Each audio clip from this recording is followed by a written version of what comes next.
श्योपुर में जमीन विवाद में दो गुटों में जमकर लाठी डंडे चले। घटना वीरपुर थाना इलाके की है। यहाँ मोहनपुरा गांव के पास बीहड़ों में एक ही परिवार के लोग आपस में भिड़ गए। बीहड़ मानो जंग का मैदान बन गया। लाठी डंडे लिए एक दूसरे पर लोग टूट पड़े। इस दौरान महिलाओं पर भी डंडे बरसाए गए। बताया जा रहा है कि जमीन बेचने की बात को लेकर विवाद हुआ और आरोपियों ने मामला सुलझाने के लिए पुलिस कानून का सहारा लेने की जगह डंडे से ही फैसला करने की ठान ली। दनादन लाठी डंडे बरसाए गए। इस मारपीट में 4 लोग घायल हो गए। पुलिस मामले की जांच कर रही है।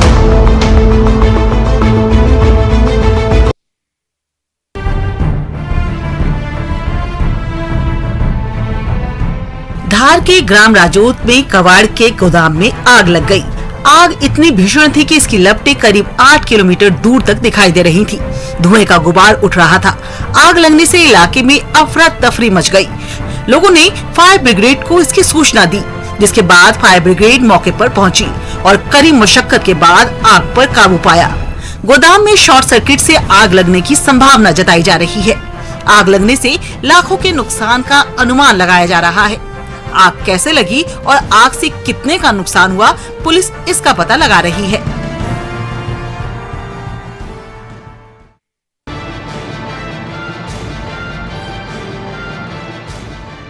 गौरेला पेंड्रा मरवाही में कानपुर से बिलासपुर जा रही बस दुर्घटनाग्रस्त हो गई।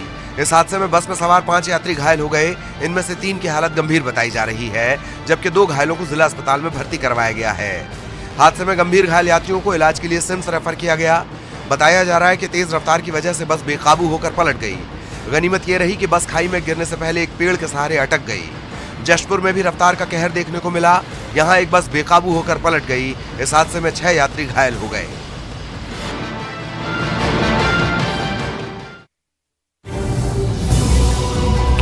देवास में जिला अस्पताल में उस समय हाई वोल्टेज ड्रामा देखने को मिला। यहां नशे में धुत एक शख्स ने जमकर हंगामा किया।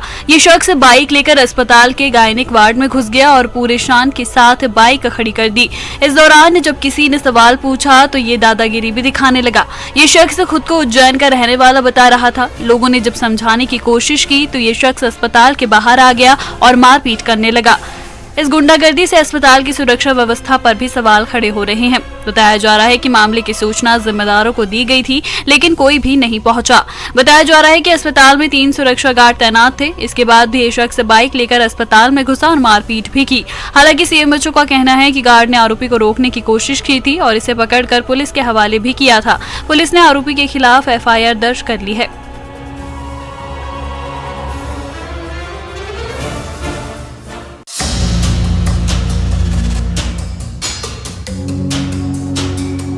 छतरपुर में ऑनलाइन गेम खेलने के शौकीन 2 नाबालिग छात्रों ने घर में ही चोरी की घटना को अंजाम दे डाला। बताया जा रहा है कि ऑनलाइन स्टडी के दौरान इन्हें फ्री फायर गेम खेलने की लत लगी, जिसके बाद इन छात्रों ने मोबाइल खरीदने और रिचार्ज के लिए घर में ही मां के गहने पार कर दिए। गहने बेचकर इन्होंने मोबाइल खरीदा और गेम खेलते रहे। इस दौरान जब इनकी मां को गहने नहीं मिले तो मामला पुलिस के पास पहुंचा। पुलिस की जांच में मामले का खुलासा हुआ। पुलिस ने नाबालिग छात्रों के सोने के गहने दुकान से बरामद कर लिए और छात्रों को समझाकर छोड़ दिया। इसके साथ ही पुलिस ने परिजनों से बच्चों की ऑनलाइन गतिविधियों पर नजर रखने की अपील की है।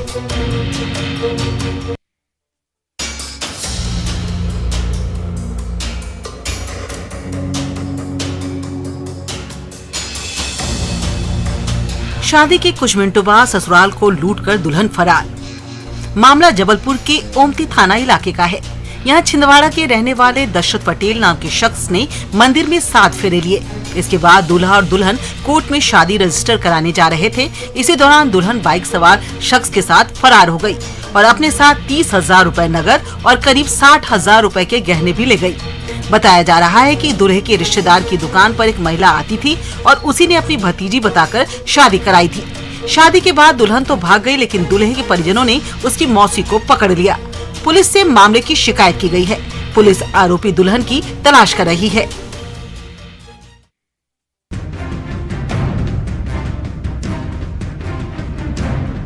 शिवपुरी के बैरार थाना इलाके का एक परिवार एसपी के पास गुहार लेकर पहुंचा।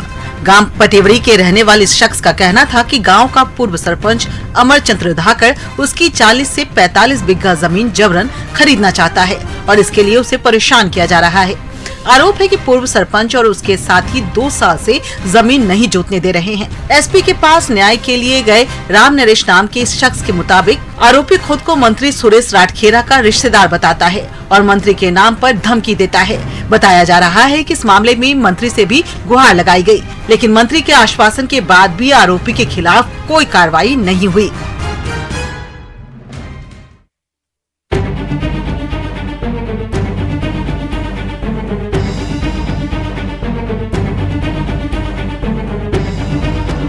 रतलाम में एक डॉक्टर से मारपीट का मामला सामने आया है। बताया जा रहा है कि डॉक्टर पर महिला पेशेंट से छेड़छाड़ का आरोप लगाकर मारपीट की गई। इस घटना का वीडियो सामने आया है। इन तस्वीरों में क्लिनिक के अंदर 2 युवक और 1 महिला नजर आ रही है। ये डॉक्टर से माफी मांगने को कहते हैं, जिसके बाद डॉक्टर माफी भी मांगता है, लेकिन इसी दौरान महिला और युवक डॉक्टर की पिटाई करने लगते हैं। हालांकि इस मामले में दोनों ही पक्षों ने पुलिस से शिकायत नहीं की है। बताया जा रहा है कि मारपीट के बाद घटना का वीडियो वायरल किया गया। ऐसे में डॉक्टर के साथ ब्लैकमेलिंग की बात भी कही जा रही है।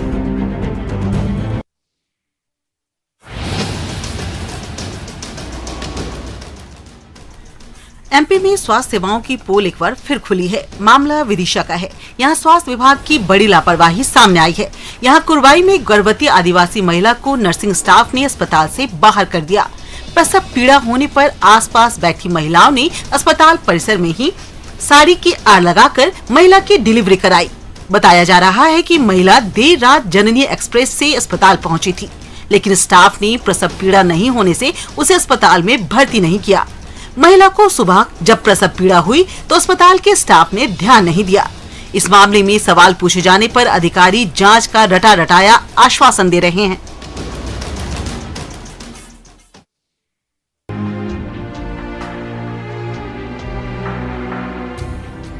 ग्वालियर में पुतला दहन में झुलसे सब इंस्पेक्टर दीपक गौतम की हालत नाजुक बनी हुई है। आग में जलने के चलते एसआई के सीने में गहरा जख्म हो गया है। पुलिस इस मामले में सख्त कार्रवाई कर रही है। पुलिस ने इस मामले में युवक कांग्रेस और एनएसयूआई के 5 नेताओं को हत्या के प्रयास के मामले में गिरफ्तार कर जेल भेज दिया है, जबकि अन्य आरोपियों की गिरफ्तारी के प्रयास किए जा रहे हैं। फूलबाग पर कांग्रेस कार्यकर्ता पुतला दहन कर रहे थे। इस दौरान कांग्रेस कार्यकर्ताओं और सब इंस्पेक्टर दीपक गौतम में झूमाझटकी हुई। इसी दौरान वो जलते हुए पुतले की चपेट में आए और झुलस गए।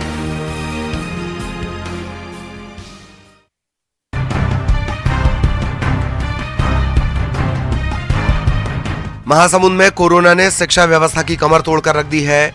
जिले के कई निजी स्कूल पिछले 2 साल से बंद हैं। ऐसे में इन स्कूलों में आरटीई के तहत पढ़ने वाले करीब 200 छात्रों के सामने मुश्किल है।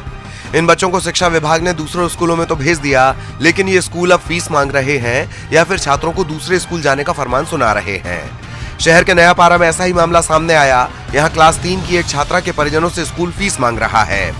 स्कूल प्रबंधन का कहना है कि उन्हें शासन की ओर से पैसे नहीं मिल रहे। ऐसे में छात्रा के परिजन दफ्तरों के चक्कर लगाने को मजबूर हैं।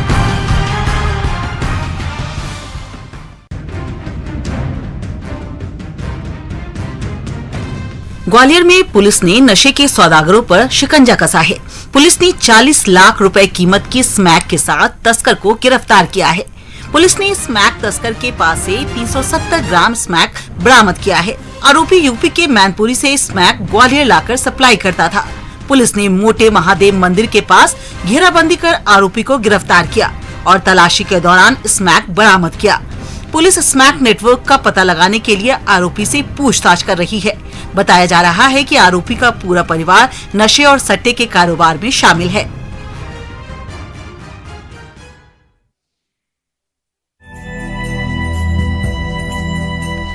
पुलिस पर क्राइम कंट्रोल की जिम्मेदारी के साथ साथ कागजों का बोझ भी रहता है और इन फाइलों को निपटाने में काफी समय लगता है और पुलिस पर लेट लतीफी के आरोप लगते हैं। लेकिन भोपाल पुलिस के पास अब समस्या का समाधान है। भोपाल पुलिस स्मार्ट बन रही है। यहाँ पुलिस ने अपना कामकाज पेपरलेस कर दिया है। थानों से लेकर पुलिस ऑफिस के इस नेटवर्क से कनेक्ट किया गया है। ई ऑफिस सॉफ्टवेयर के जरिए पेपरलेस काम किए जा रहे हैं। इससे घंटों का काम मिनटों में हो रहा है। सभी काम एक क्लिक पर हो रहे हैं, जिससे समय की बचत तो हो ही रही है, पुलिस कमिश्नर कहते हैं कि कमिश्नर कार्यालय और डीसीपी कार्यालय के बीच इलेक्ट्रॉनिक लिंकेज रहना चाहिए, जिसे कागजों के आदान प्रदान में समय और शक्ति बेकार न हो। पुलिस कमिश्नर ने कहा कि फोर्स की पहले से ही कमी है, ऐसे में इस काम में काफी आरक्षक लग सकते थे, लेकिन इस सिस्टम से कागजात इलेक्ट्रॉनिकली भेजे जा सकते हैं। इस पहल से पुलिस की कार्यक्षमता में इजाफा होगा।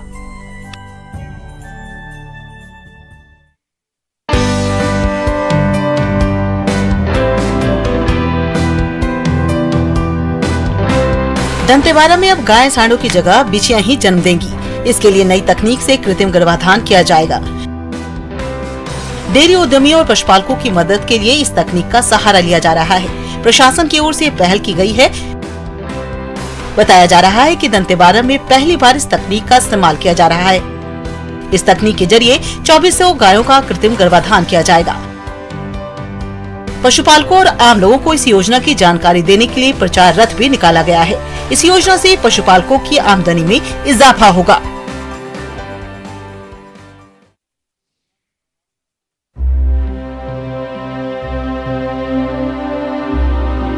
शाजापुर में किसान ने जानवर से प्रेम की मिसाल पेश की है। मदाना गांव के किसान जगदीश सिसोदिया ने अपने बैल की मौत पर मुंडन कराया और 13वीं की रस्म अदा कर सामूहिक भोज का आयोजन भी किया। किसान के पास राम और श्याम नाम के बैलों की जोड़ी थी। ये दोनों बैल 30 सालों से किसान के साथ खेती कार्य में मदद करते थे। इनमें से एक बैल की मौत 3 साल पहले हो गई थी और दूसरे बैल श्याम ने भी दम तोड़ दिया। बैल की मौत पर किसान ने उसका अंतिम संस्कार किया और फिर उज्जैन जाकर शिप्रा नदी में तर्पण भी किया और इसके बाद अमावस्या पर नगर भोज का आयोजन किया गया, जिसमें आसपास के गांव के लोग भी शामिल हुए। इस दौरान किसान ने बैलों की स्मृति में 11,000 रुपए की राशि गांव के धार्मिक स्थल देव दरबार निर्माण कार्य के लिए दिए और गौशाला में भी राशि दान की।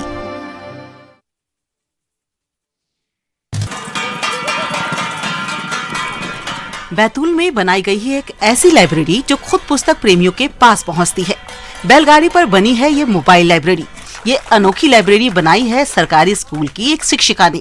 अपने छात्रों तक ज्ञान का संसार पहुंचाने के लिए शिक्षिका ने ग्रामीण इलाकों के सबसे सस्ते और सुलभ साधन बैलगाड़ी पर ही लाइब्रेरी बना डाली। कोरोना में जो बच्चे स्कूल नहीं आ रहे, उनके पास ये लाइब्रेरी जाती है, जिससे कि हर बच्चे को किताबें मिल सके। हर रोज किताबों से सजी ये बैलगाड़ी शिक्षा के सफर पर निकलती है और शिक्षिका कमला दवंडे थाली बजाते हुए बैलगाड़ी के साथ चलती हैं। थाली की आवाज सुनकर बच्चे समझ जाते हैं कि मैडम किताब देने और कहानी सुनाने आई हैं। इस लाइब्रेरी में बच्चों के सिलेबस से जुड़ी किताबों के साथ साथ कहानियों और सामान्य ज्ञान की किताबें भी रहती हैं। इतना ही नहीं, शिक्षिका छात्रों को गांव के चौपाल में बैठाकर कहानियां भी सुनाती हैं। बोले कैसा भी करो, बोले मेरे को तो बंदर का दिल। हिमाचल प्रदेश की विश्वविख्यात पर्यटन नगरी मनाली के सोलंग नाला में आयोजित 2 दिवसीय स्कीइंग और स्नोबोर्ड प्रतियोगिता की जॉइंट सलालम मुकाबलों में हीरालाल और आंचल ने बाजी मारी। प्रतियोगिता में प्रदेश सहित मुंबई और दिल्ली के 215 खिलाड़ियों ने स्कीइंग और स्नोबोर्ड प्रतियोगिता में भाग लिया। उपायुक्त कुल्लू आशुतोष गर्ग ने समापन समारोह में बतौर मुख्य अतिथि शिरकत कर विजेताओं को सम्मानित किया। जॉइंट सलालम के पुरुष वर्ग में पहला स्थान हीरालाल, दूसरे स्थान पर योगेश कुमार और तीसरे स्थान पर कीर्ति किशन रहे। महिलाओं के वर्ग में पहला स्थान आंचल ठाकुर को मिला, जबकि दूसरे स्थान पर संध्या और तीसरे पर तनुजा ठाकुर रहीं। इसी प्रतियोगिता के लड़कों के जूनियर वर्ग में साहिल ठाकुर, निशांत ठाकुर और अंकित व्यास क्रमशः पहले, दूसरे और तीसरे स्थान पर रहे। ये अल्पाइन प्रीमियर लीग 10 साल के बाद हो रही है, इसलिए ये बहुत ज़्यादा स्पेशल है मेरे लिए, क्योंकि 2012 में भी इसमें मैं विनर रही थी और इस बार भी विनर रही। तो ये बहुत ही खुशी की बात है और साथ ही साथ इस बार जो हमारा कंपटीशन हुआ वो दूसरे स्लोप से हुआ, जो कि बहुत ज़्यादा रिस्की और डेंजरस था। दौसा में पुलिसकर्मी की दादागिरी का एक वीडियो वायरल हो रहा है। इस वीडियो में पुलिसकर्मी ऑटो का किराया देने से आनाकानी कर रहा है। तभी ऑटो में मौजूद दूसरे व्यक्ति ने वीडियो बनाकर इसे वायरल कर दिया। बताया जाता है कि ट्रैफिक पुलिसकर्मी गांधी तिराहे से सोमनाथ सर्किल तक ऑटो में सवार हुआ, लेकिन जब किराया देने की बारी आई तो अपने आप को पुलिसकर्मी बताकर बिना किराया देकर ही जाने लगा। इसके बाद वहां पर मौजूद एक युवक पुलिस वाले का वीडियो बनाने लगा और गरीब ऑटो ड्राइवर को किराया देने की बात की। 10 रुपए के मारे यार तू पुलिस में जॉब कर रहे तो 30-40 हजार मिल रहे, नंबर देख ले, उसका नंबर देख के क्या करेगा? ऐसे टॉर्चर करते हो तुम यार।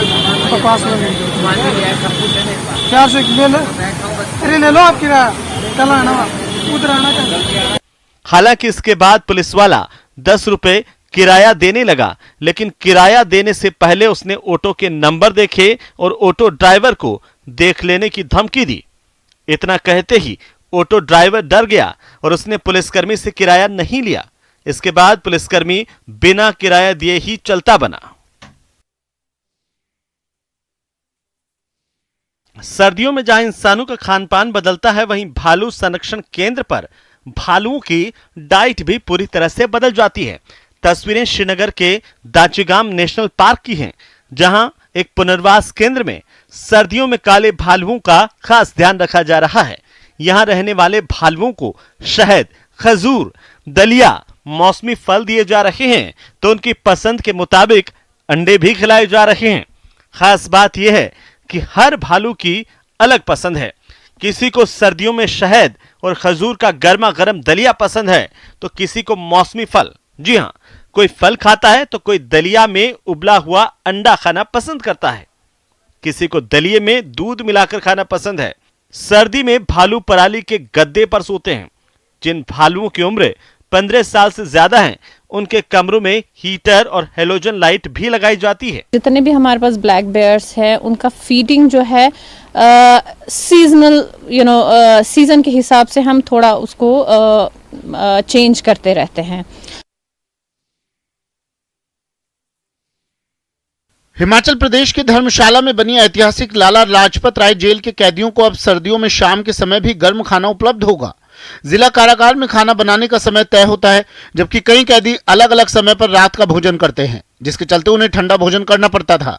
जेल प्रशासन के ध्यान में भी ये मामला आया था, जिस पर प्रयास शुरू किए गए थे। इसी बीच धर्मशाला सेवा समिति ने कारागार का दौरा करने पर जेल प्रशासन के पदाधिकारियों के सामने इस समस्या को उठाया। इसके लिए समिति पदाधिकारियों ने बैठक कर जिला कारागार को फूड वार्मर उपलब्ध करवाने का निर्णय लिया, जिसके बाद सेवा समिति ने अंबाला से फूड वार्मर मंगवाकर जेल प्रशासन को उपलब्ध करवा दिया है। धर्मशाला सेवा समिति के अध्यक्ष राकेश शर्मा ने कहा कि जेल में खाना खाने का समय तय होता है। शाम के 6 बजे तक कैदियों को खाना खाने के लिए दे दिया जाता है, लेकिन कुछ कैदी रात को 8 बजे के करीब खाना खाते हैं। कैदियों को ठंडा खाना ना खाना पड़े, इसके लिए उन्होंने डिप्टी सुपरिटेंडेंट विकास भटनागर से बात की, जिसके बाद जेल में फूड वार्मर दिया गया ताकि किसी भी कैदी को ठंडा खाना ना खाना पड़े। ये सुनते के साथ ही इन्होंने इतना त्वरित रूप से ये कार्य किया, इतना मेरे को भी एक्सपेक्ट नहीं था, पर मैं बहुत ही आभारी हूँ